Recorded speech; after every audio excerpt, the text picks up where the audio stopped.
the picture that could emerge could be politically fascinating, but also possibly devastating for Germany. Now, our top story through this morning has actually been updated in the last few minutes. At least 4 people have been killed, including a toddler, after a car was ploughed into crowds at a Christmas market in the city of Magdeburg in the east of Germany. 41 people are critically injured. A further 86 are being treated for serious injuries. Bojan Pančevski is the Wall Street Journal's chief European political correspondent. Bojan, good morning. Hello, good morning. So those numbers have been updated and 4 people have died and even more people are critically injured than we first thought this morning. Tell us about the man that's been arrested, who I think it's fair to say has something of an incoherent or unexpected profile in terms of this sort of attack.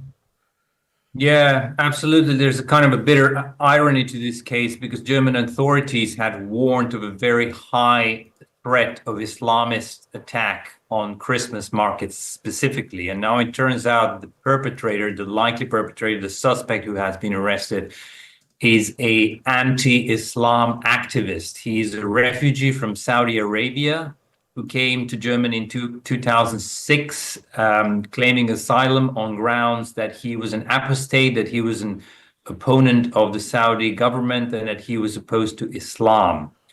So he was a doctor. He actually worked as a psychiatrist or psychotherapist at a local prison. And he has a very long history of anti-Islam activism. He ran a website helping prospective refugees from Saudi and other countries to come to Germany and to the West if they renounce Islam. And he even posted a lot about this on social media around the time of the attack. It's unclear whether after the attack or immediately before the attack, he posted a kind of a very confused compilation of videos on top of a repost of a speech by Elon Musk. So he seems to have been a fan of Elon Musk. He seems to have been a fan of Alternative for Germany, which is the opposition party in Germany that is extremely critical of Islam and mass migration. Very unusual profile for someone like that. He basically used a method that was immediately connected to these Islamist attack, ramming a car into a festive crowd at a Christmas market. As it turns out, it seems to have been a very troubled, possibly mentally ill individual who comes from a background of kind of criticizing Islam. Okay. You mentioned Elon Musk and indeed the attackers. Well, it would appear to be some sort of affinity for Elon Musk. And of course, arguably the most influential man in the world has weighed in on this, albeit slightly ignorantly, saying that the German Chancellor Olaf Scholz should resign immediately. But he has already resigned, hasn't he?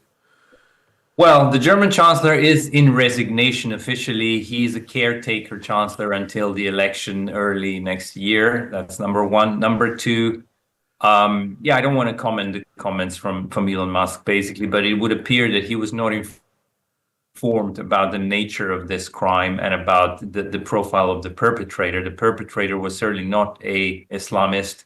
He claimed to be an apostate, which is a Muslim who has kind of exited the religion. And he has in the past been retweeting Elon Musk, and he has been echoing some of his views about mass migration and Islamic migration. Right.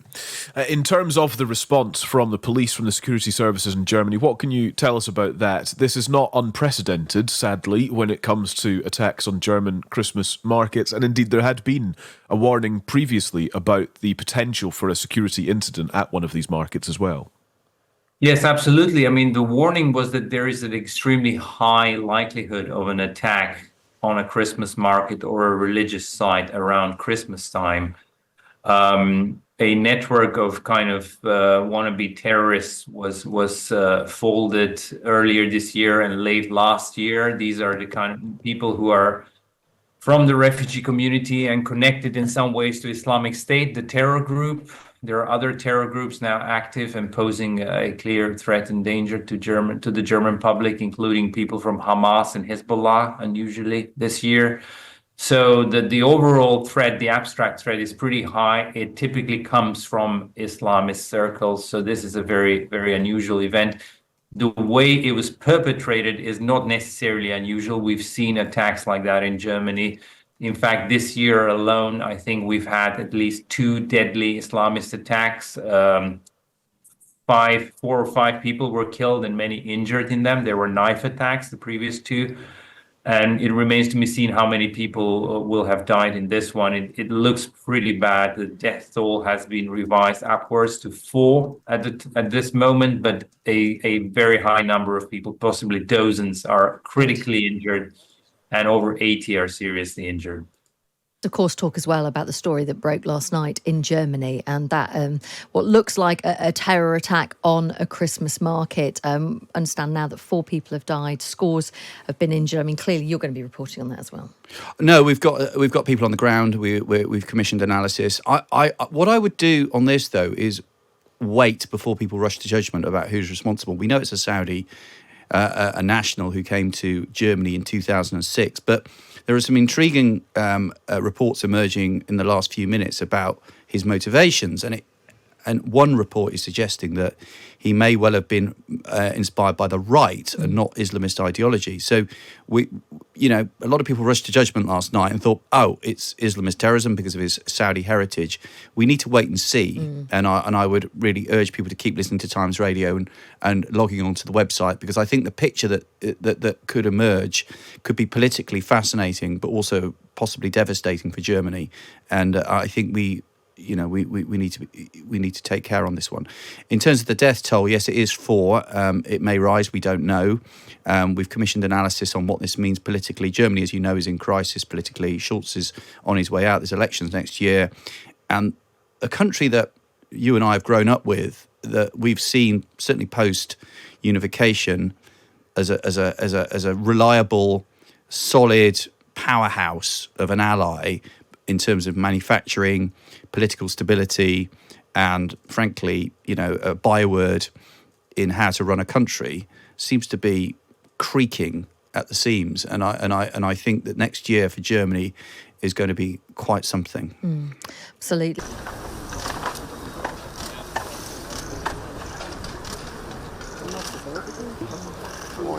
Il arrive, non, quand tu laisses-le, laisse-la. Laisse-la.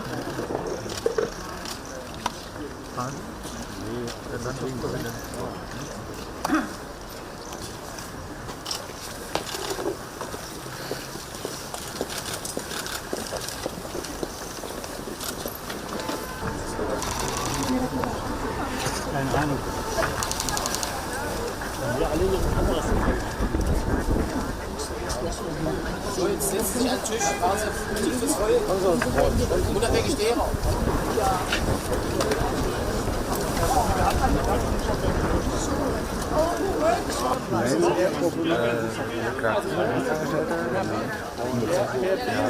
Hier bleiben will. Ja. Ich weiß es nicht.